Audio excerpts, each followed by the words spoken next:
Bonsoir à tous et bienvenue sur le plateau d'Un cœur qui écoute, votre émission de spiritualité. Eh bien, aujourd'hui, nous avons la joie de rencontrer un diacre qui s'appelle Jacques Averbuch. Bonjour Jacques. Bonjour. Bienvenue.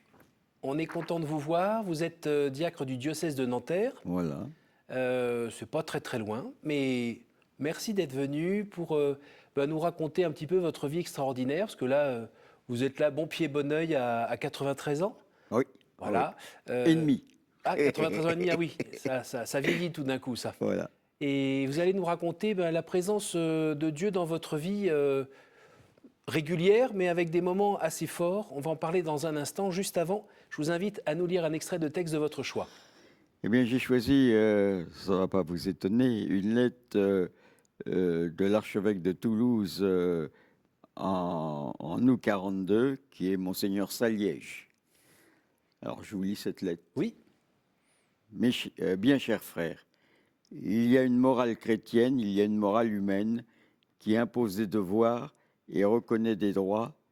Ces devoirs et ces droits tiennent à la nature de l'homme. Ils viennent de Dieu. On peut les violer, il n'est au pouvoir d'aucun mortel de les supprimer. Que des enfants, des femmes, des hommes, des pères et des mères soient traités comme un vil troupeau, que les membres d'une même famille soient séparés les uns des autres et embarqués pour une destination inconnue. Il était réservé à notre temps de voir ce triste spectacle. Pourquoi le droit d'asile dans nos églises n'existe-t-il plus ? Pourquoi sommes-nous des vaincus ? Seigneur, ayez pitié de nous. Notre-Dame, priez pour la France.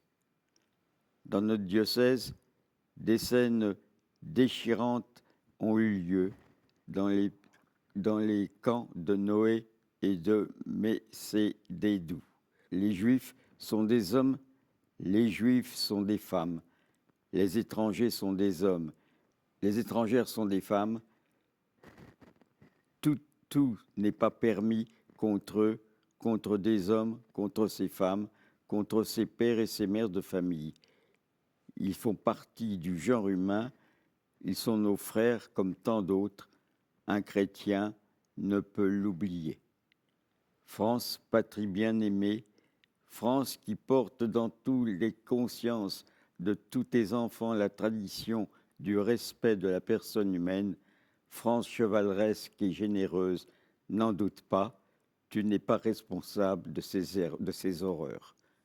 Recevez, mes bien chers frères, l'assurance de mon affectueux dévouement.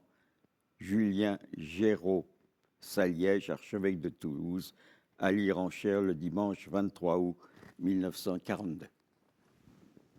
Alors 1942, évidemment, pour vous, ça sonne un peu spécialement. Vos parents sont d'origine Polonaise. voilà, juive polonaise. Juif polonais, oui. Juive polonaise. Maintenant, le pays qui s'appelait Kremenets, qui s'appelle Kremenets toujours, et qui est le pays de mes ancêtres, à la fin de la guerre, il y a une partie de la Pologne qui est passée en Ukraine. Oui. Donc maintenant, ce pays, cette ville se trouve en Ukraine. D'accord. Alors, vous êtes né en France. Je suis né à Paris, dans Paris. le 10e arrondissement. Voilà. Voilà. Dans des à temps, l'hôpital Lariboisière. dans des temps troublés. Bah oui. Dans des temps troublés. Votre père a été mobilisé pour la Seconde Guerre mondiale. Il a été, oui, il a été, mais j'ai pas trop de détails là-dessus, mais il a été mobilisé. Voilà. À ce moment-là, je crois que vous êtes tout de suite, vous avez été envoyé rapidement à la campagne.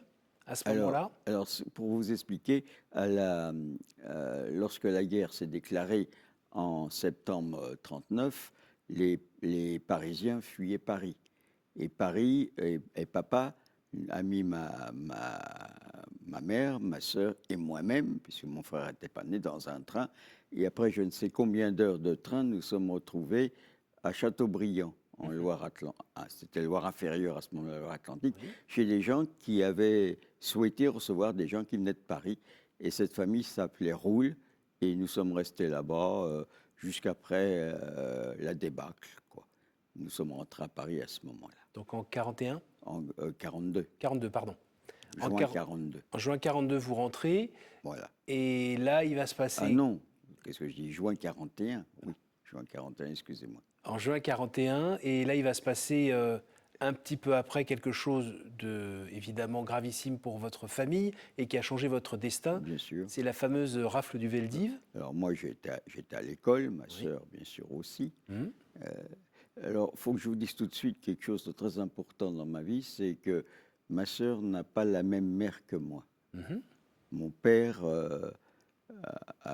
s'était marié, a eu ma sœur, et je pense qu'il y a eu de l'eau dans le gaz dès le départ parce qu'il l'a mis chez une nourrice à Nohant-le-Fuselier, où elle est restée 7 ans. Elle n'a D'accord. jamais connu sa mère. D'accord. Et au bout de 7 ans, mon père a connu ma mère à moi, et je suis né, et Paulette est revenue à la maison. D'accord. Donc elle est restée 7 ans chez cette nourrice, donc elle n'a jamais connu sa mère. Je ne sais pas ce qui s'est passé, j'en sais rien. Je saurai peut-être un jour.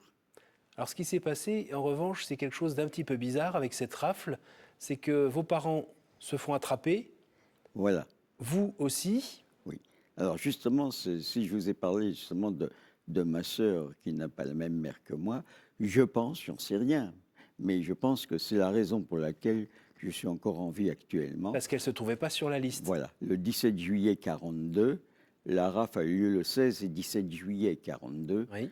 Le 17 juillet, à 5 heures du matin, ça tape à la maison. Nous habitions dans le 18e arrondissement de Paris.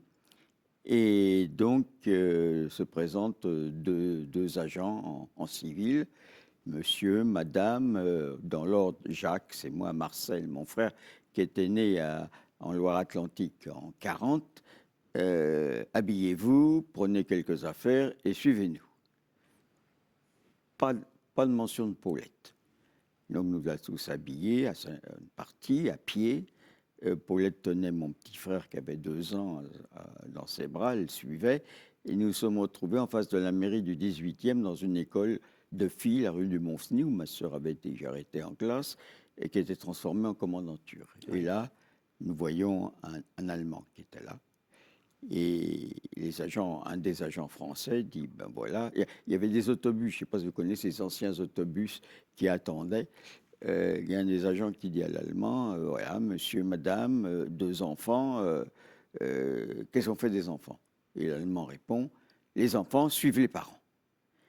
Et à ce moment-là, il y a un des agents qui se ravise, quand même, oui, comme quoi, et qui dit, écoutez, il y a une jeune fille qui est là, qui est leur sœur, mais elle n'est pas sur les listes.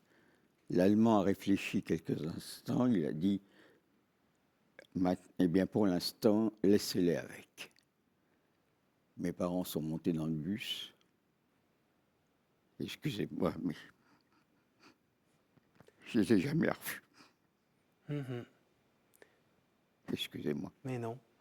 On est avec vous, on C'est compatit toujours, à ce souvenir. c'est toujours présent comme c'était hier. Ah oui, les parents. Voilà. Il y en a un qui était au Veldiv et l'autre à Drancy. Ils Oui. ont même séparé. Et nous avons reçu une petite carte écrite à la main de l'un et de l'autre que j'ai donnée à mon frère, puisque c'est lui qui... Voilà. Mais c'est tout ce qu'on a reçu. Je sais simplement parce que comme les Allemands tenaient bien les choses, Oui. et puis la famille, il y a 4 ans, 5 ans, a été à Auschwitz. Je sais que le train est parti le 24 juillet 42, et c'était des trains à bestiaux, à marchandises. Oui. Je ne sais pas, ces pauvres gens, combien sont arrivés vivants là-bas. Oui. Voilà. Alors, et là, eh ben, ceux qui restaient sont passés en chambre à gaz. Et voilà. aujourd'hui, vous avez donc 93 ans et demi. 80. Vous êtes là plein de vie. Ça se voit, Oui. ça rayonne. Quand même, quand vous repensez à ça, on voit bien que c'est encore présent, c'est normal, ce sont vos parents, et puis c'est le petit garçon qui n'a pas compris ce qui arrivait. Est-ce que, je pense tout de suite au pardon, hein, est-ce que vous avez pu pardonner Oh, ben moi, j'insiste beaucoup, voyez-vous. D'ailleurs, ce soir, je vais chez des amis qui reçoivent des fiancés. Oui. C'est tantôt un prêtre, sans moi, qui suis diacre. Et le thème de cet après, c'est le pardon. Donc, je parle du pardon. Je crois énormément au pardon. Je n'ai aucune rancune dans mon cœur. Et il y a eu un moment où vous avez senti que vous pardonniez, ou ça a toujours été Oh, ben, vous savez, pendant un certain temps, c'est resté enfoui. Oui. Bon, je suis venu après seulement, mais maintenant, je sais que je n'ai aucune rancune. Et voilà. Et puis, voyez-vous, comme je vous l'ai dit, ces agents français faisaient un sale boulot, Oui. mais c'est quand même lui qui a posé la Oui. question. Et l'Allemand, ben, c'est quand même grâce à Oui. lui que je suis là aujourd'hui. Oui. Comme quoi, rien n'est ni blanc ni noir. Non. Voilà. Non. Et puis c'était un projet dans la main de Dieu, Voilà. peut-être, la Je sais providence pas. qui a fait que c'est. Voilà, on ne sait pas. Alors la famille, il faut que je vous parle de cette famille dans laquelle qui nous avait recueillis en 40, Des catholiques. les catholiques. Alors, il y a eu 6 enfants, il y avait 4 garçons et 2 filles. Et sur les 4 garçons, il y en a 3 qui sont devenus prêtres. Ah oui, donc très catholique quand même. Ouais. Ah oui, oui, très, On peut très. dire ça. Même, oui, oui. Bon, je dirais pas plus que catholique, mais enfin, Vous voulez dire c'était des presque gens saint? pieux. Je sais pas, j'en sais rien. Il n'y a que Dieu qui sait si les gens sont Oui. saints, mais ils étaient des gens très pieux quand même. Hein. Voilà. Qui vous ont donné Donc, le goût de la foi chrétienne? alors des fois, attendez, quand mes parents sont partis, nous sommes rentrés à la maison, Oui. dans le 18e arrondissement. Oui. On habitait au 6e étage, sans ascenseur, mais à ce moment-là, je ne ferais pas des... Et donc, ma sœur, qui n'a pas perdu le nord, a envoyé un télégramme, puisque ça existait en ce temps-là, à la famille Roule, qui a répondu par retour, arrivé. Donc, Paulette a fait quelques valises. Et puis, elle a pris mon frère sous le bras. Il y avait 2 ans et demi, même Oh, pas. elle était vraiment dégourdie, hein? Et nous sommes partis. Oui, elle avait 19 ans. Nous sommes partis en étant une crainte quand même, mais prendre le train. Mhm. Et on s'est retrouvés à Châteaubriand, voilà, dans cette famille qui nous a accueillis. Pendant combien de temps? Oh ben, nous sommes rentrés après en 46 simplement. Donc il y avait 2 filles dans cette famille. Il y en a une qui était assistante sociale, qui avait trouvé une pension dans un petit pays à côté de Châteaubriand pour mon frère, une nourrice dans laquelle elle l'a emmené. D'accord. Voilà. Alors dites-moi, racontez-nous, comment vous avez rencontré le Christ dans cette aventure? Ben, écoutez, dans cette famille qui nous a accueillis, dans laquelle je vous dis, il y aura 3 prêtres qui viendront. Je crois qu'il n'y en avait qu'un à ce moment-là, mais Yves, il était prisonnier en Allemagne. Et les 2 autres étaient séminaristes. Je pense que l'exemple de ces gens qui nous ont accueillis, qui risquaient, mais ils n'ont jamais été inquiétés. Pourtant, à Châteaubriand, il y a eu il y a eu des gens qui ont été raflés. Oui.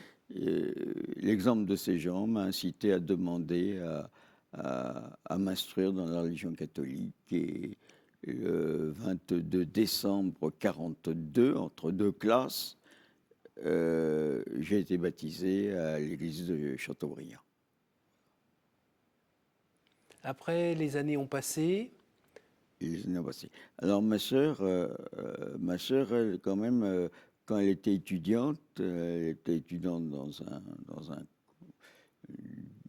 école de commerce, et elle avait été entraînée par des camarades, et aussi elle avait décidé d'être chrétienne. Je vous dis un mystère quand même qui existe encore pour moi, c'est que je ne sais pas si ma sœur a été baptisée et quand. Elle disait toujours que c'est sa nourrice, parce qu'en ce temps-là, c'était plus large que maintenant, qui l'avait fait baptiser. Je n'ai aucune preuve. Voilà. Il y a des mystères dans la vie comme ça. Vous êtes diacre depuis un petit moment quand même? Oui, alors ma sœur était en relation avec des clarisses de Versailles, Oui. et elle avait même fait les vœux les 3 vœux de pauvreté, obéissance et chasteté. Et tous les mois, elle allait passer une 8aine de jours à l'intérieur du Et monastère comme une des oblate Clarisses. ou Comment? comme un Non, Herzog elle avait été oblate, mais enfin, elle avait... Ah, c'est bête, je ne voulais pas apporter, c'est dommage. Elle avait une alliance de Mhm. religieuse, puis la croix, le thé Oui, franciscain. des franciscains, quoi. Ouais. Et l'ancienne abbesse de Versailles, parce que Versailles, le monastère s'est terminé en 99, je crois, et l'ancienne abbesse maintenant est dans une maison de retraite à Versailles, et je la vois assez régulièrement et on se téléphone. Et vous, D'ailleurs, comment vous êtes devenu elle diacre? avait fait une lettre, d'ailleurs, que je pourrais vous montrer aux obsèques de ma sœur, qui est décédée euh, En le 2 2017? janvier 17. Comment vous êtes devenu diacre? Eh bien, écoutez, voilà, donc moi, bon, ah oui, faut vous dire aussi que j'ai été au séminaire. Euh, à Châteaubriand, j'avais rencontré un garçon qui faisait des colonies de vacances et qui était dans le séminaire de vocation tardive de Paris. Et je lui avais émis le désir de peut-être qu'un jour je deviendrai prêtre. Donc, en rentrant à Paris, il en a parlé à son supérieur, qui en a parlé au cardinal Suard. Et j'avais que 16 ans et demi. Oui. J'ai eu l'autorisation à 16 ans et demi d'entrer au séminaire des vocations tardives du diocèse de Paris, où je me suis retrouvé avec des hommes qui avaient 25, 30 ans. Moi, j'étais un tout petit jeune là-dedans. Voilà. Et ça a été un an. Et après, l'archevêque de Canal-Sueur avait acheté un château à Morsan-sur-Orge, qui est devenu, pendant un certain nombre d'années, le séminaire des vocations tardives du diocèse de Paris, où j'ai été 3 ans là-bas, avec comme supérieur Jacques Delarue, qui est devenu le premier évêque de Nanterre, et avec qui j'avais des relations très, très proches. Finalement, c'était pas votre vocation, la prêtrise? Alors, ensuite, je suis rentré au grand séminaire. Oui. Mais vous savez, autant c'était un peu libre au séminaire des vocations tardives, Oui. le grand séminaire en ce temps-là, dans les années 50, moi j'ai pris ça comme une prison. Hein, Oui. c'était plus les séminaires de maintenant. Oui. Hein. Donc j'avais des maux de tête, j'étais pas bien, Mm. et au bout de 3 ans, j'ai quitté. Voilà. Vous avez fait quoi dans la vie? Ah ben j'ai commencé, j'ai commencé comme manœuvre. Et puis après, j'ai fait de la comptabilité. Et alors, il faut que je raconte aussi ça, si on a le temps. Donc, ma sœur, à Châteaubriand, avait émis le désir de rentrer à Paris en 46, en fin 46, septembre 46. Et des amis justice lui avaient dit, pourquoi tu n'écrirais pas au journal La Jeunesse ouvrière à Paris, avenue sur Rosalie? Ce qu'elle a fait. Et ce qui n'arriverait plus maintenant, elle a reçu quelques jours après une lettre, alors qu'elle n'avait pas envoyé de photos, qu'elle n'avait rien envoyé du tout, une lettre lui disant j'ai besoin d'une secrétaire arrivée. Bon. Donc on a pris le train, on avait. Alors, il faut que je vous dise aussi qu'en avril 44, et c'est un roman ma vie, il y a un avion américain qui a lâché des bombes sur Paris et j'ai une bombe qui est tombée sur mon immeuble. Il y a eu 36 morts, Oh. dont la concierge. Ses 2 enfants, le mari était prisonnier en Vous Allemagne. avez échappé 2 fois à la mort alors? Lorsqu'il est revenu, il n'avait ni femme, ni maison, ni femme, ni enfant. Et Et moi, je suis là. c'est pas trop lourd à porter d'être encore là quand les siens sont partis? Est-ce qu'on se demande si on n'est pas un imposteur, qu'est-ce qu'on a fait pour être là? Est-ce qu'on est meilleur que les autres? Bon, Ça vous a un peu travaillé la tête? peut-être, oui, mais enfin bon, Vous avez fini par accepter? j'ai accepté. Voilà. Alors, donc moi aussi, je rendais des services aux Clarisses de Versailles et l'ancienne supérieure qui vit toujours, mais qui est dans le Nord, je crois, et qui a 104 ou 105 ans, me dit un jour, Jacques, pourquoi que tu ne deviendrais pas diacre?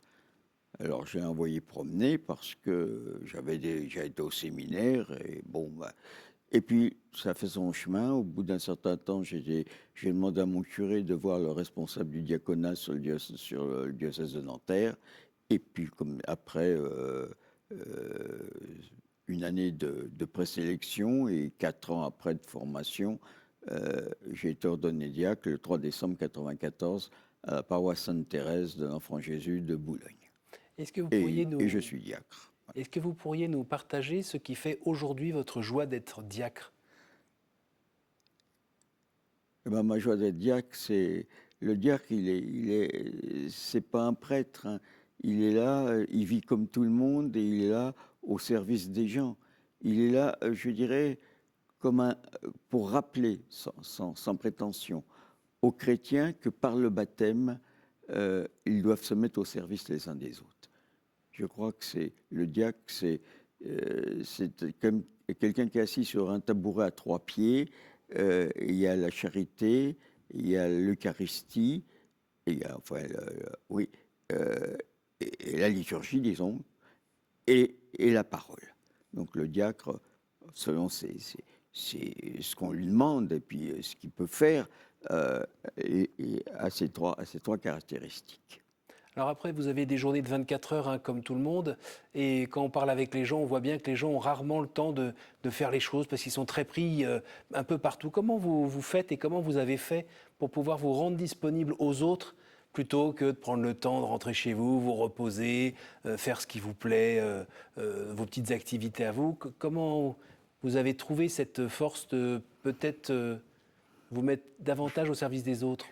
Je ne me suis pas tellement posé de questions. Je crois que c'est venu naturellement. Je crois. Et, Alors, j'ai commencé à faire de la comptabilité. Ensuite, alors voilà. Ah oui, faut que je vous ai dit, ma sœur était rentrée à Paris, enfin, elle travaillait à 46. Donc, on logeait dans des communautés religieuses. Bon, elle avait trouvé une pension pour mon frère. Et là, à la jeunesse ouvrière, elle a connu une dame qui était déjà secrétaire, qui s'appelait Simone Pernon, qui s'est mariée avec un monsieur Raymond, qui est devenu Simone Raymond. Si je vous explique ça, c'est parce que nous n'avions plus de logement, on n'avait plus rien. Monsieur Raymond m'avait prêté même des cravates, j'avais plus rien. Et il y a des anciens scouts, des routiers, dont certains étaient de Boulogne, qui vivaient chez papa-maman, un peu comme maintenant, mais qui s'étaient mariés, qui avaient des enfants, ils n'avaient pas de logement. Donc, ils sont mis sur un terrain au 14 rue de Sèvres à Boulogne. Et ces anciens scouts, ces routiers, ont acheté ce terrain, ont fait construire 100 logements. Et les gens se sont cooptés. Si je vous dis ça, c'est parce que la famille Raymond s'était mise sur cette option. Ils n'étaient pas scouts, ils étaient jossistes. Mais enfin, il y a quelques... Et donc, Paulette, qui avait reçu des dommages de guerre, s'est mis aussi sur ce projet du 14 rue de Sèvres à Boulogne, qui était une résidence un peu communautaire. Bien sûr, maintenant, beaucoup de gens sont décédés. Il ne reste que 4 ou 5 anciens comme moi, mais les logements maintenant se vendent. Mais enfin, il y a quand même un esprit d'entraide dans cette résidence. on approche de Voilà. la fin de cette émission. Est-ce que vous pourriez me dire aujourd'hui comment vous vivez, on va dire, vos racines juives et Ben, votre réalité aussi de je ne chrétien? renie pas mes origines. Vous savez, le cardinal Lustiger, lorsqu'il est décédé, a demandé que sur le parvis de Notre-Dame, on dise la prière euh, des défunts pour les Juifs. Et je tiens qu'à mes obsèques aussi, on dise cette prière, car je reste au fond de moi-même, je suis quand même juif d'origine. Et voilà. On arrive donc à la fin de cette émission. C'est le moment où je vais vous demander par 3 fois de me dire un chiffre qui correspond à une question courte qui elle-même attend une réponse courte. Je vous écoute entre 1 et 10. 3. Si vous pouviez revenir en arrière et changer quelque chose dans votre vie, que feriez-vous? Je ne sais pas trop. Il est certain que si mes parents n'étaient pas partis, je ne serais pas chrétien. C'est pour ça que moi, j'accepte les gens tels qu'ils sont et je ne fais pas de prosélytisme. C'est tout. À nouveau, je vous écoute, entre 1 et 10. 6. Quel est l'endroit ou le lieu qui vous porte le plus à la prière? Ben, d'abord, je dis l'office tous les jours et chez moi, je prie facilement. Je vous écoute. Alors, 9. Quelle est la dernière fois où vous avez reconnu l'action du Christ dans votre vie? Oui, bon, je crois que c'est l'action du Christ, on l'aperçoit très souvent, je dirais.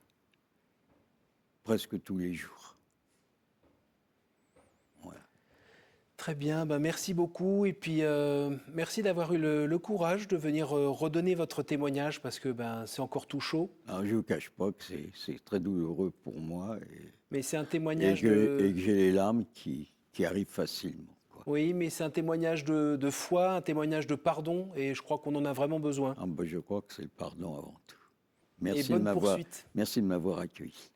Merci à vous tous pour votre fidélité. Vous pouvez retrouver ce témoignage sur notre site www.ktotv.com. Bonjour à tous ceux qui nous écoutent par le biais de la radio et des podcasts. Et moi, je vous dis à la semaine prochaine.